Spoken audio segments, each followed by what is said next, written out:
Alright, I'm going to show y'all how to replace the spindles on your Cub Cadet GT 1554. Well, first of all, as you may have already noticed, you want to take your mower deck off. Now, indication of a bad spindle is the mower deck will shake a lot.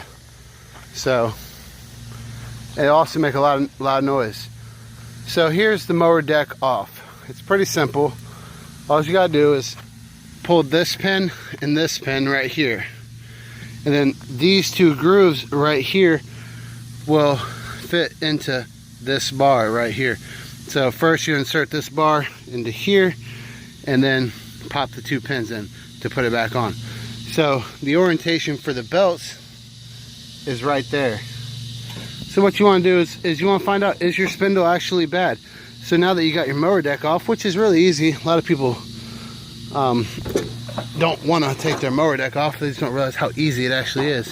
I suspect this middle spindle's bad. Now, I already know it's bad, but I'm going to show y'all how I know that. So this one, nice uniform motion, spins pretty well.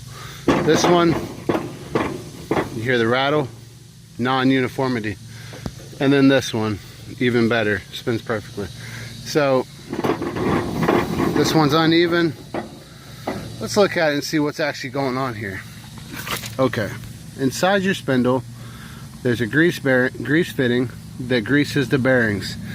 These bearings are completely gone. And actually, because they're gone, this is ate completely through the side. So we have to replace this whole spindle. And all you have to do is take out these 4 bolts right here and one more there. You'll first want to take off the blade itself. Now these are counterclockwise to take off, just like any standard thread, and you'll get that off. So let's do that. Alright, so let's break out our crescent wrench here. Just slide it on top of there, and then with ease. That's the nice thing about having large tools for not such a large job. It makes your job easier sometimes. So unscrew this. That star pattern is what's gonna grab on the spindle. And there's your spindle. Get a good look at it now. Completely worn out and useless. This one's well overdue. It probably didn't get serviced enough, and that's probably why it went out. But we're just gonna replace the whole spindle. Now a spindle will cost you right at 70 bucks. And you can probably get some cheaper online, like eBay or some kind of wholesale source. Yay, it's Christmas in July, and looky here, we got a nice present. So let's bust this open. And I'm gonna show y'all what a brand new spindle actually looks like. This is what a brand new spindle looks like. So let's just take it out of the packaging here. Now, they didn't give me any nuts or bolts or anything like that. No mower blades. They say it comes pre-greased. It never hurts to just be sure. That's really going to prolong the life of your machine. There's a silicone protector on the threads to ensure that they're not stripped out. So let's take our original thread, our original nut, and make sure that it fits on our spindle. It does. Okay, wonderful. And let's check our blade to make sure our blade fits on here within the grooves like it should.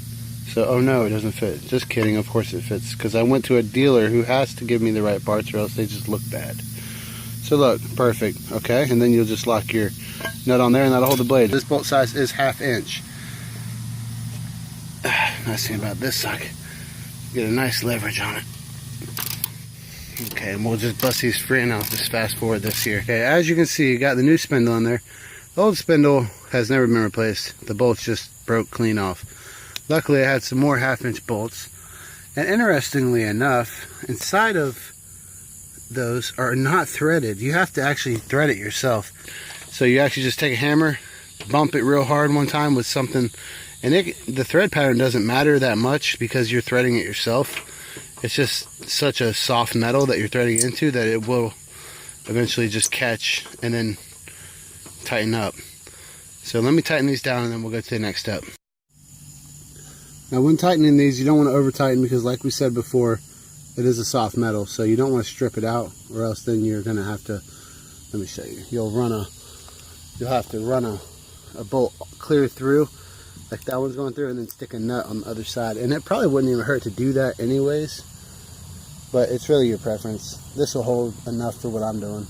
Right, so I'm going to show you how to actually get that thread started. You just hammer it. You want to hammer it straight, and you don't want to damage the threads. So just hammer that lightly to get it started. And that should start the thread. You know what? I think I got it to grab, so I'll just go ahead and tighten that up. Perfect. So it grabs. Wonderful.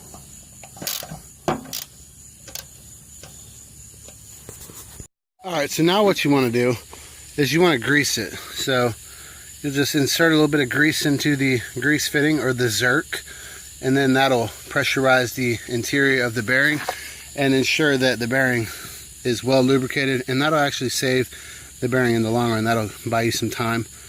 And you want to grease it every time you change your mower blades. Now let's get to putting the mower blades on. So basically, you just want your blades to be going in the same direction. All your blades. So this one will just go on like this, and then you just put your nut back on there and tighten that down with the big wrench as tight as you can get it, within reason, of course.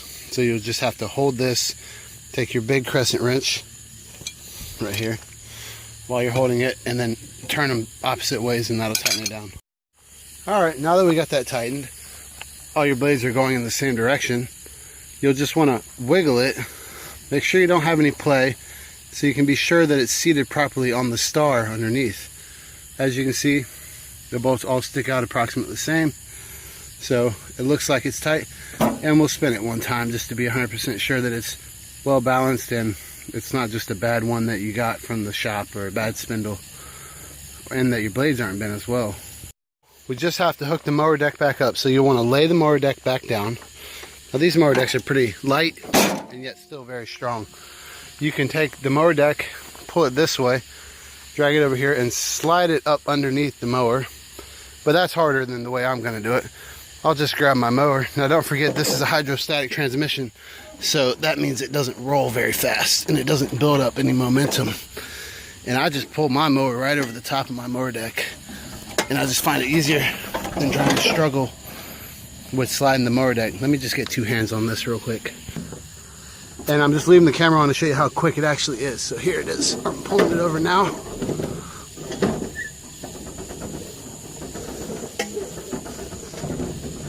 Okay. And it's already over the top there.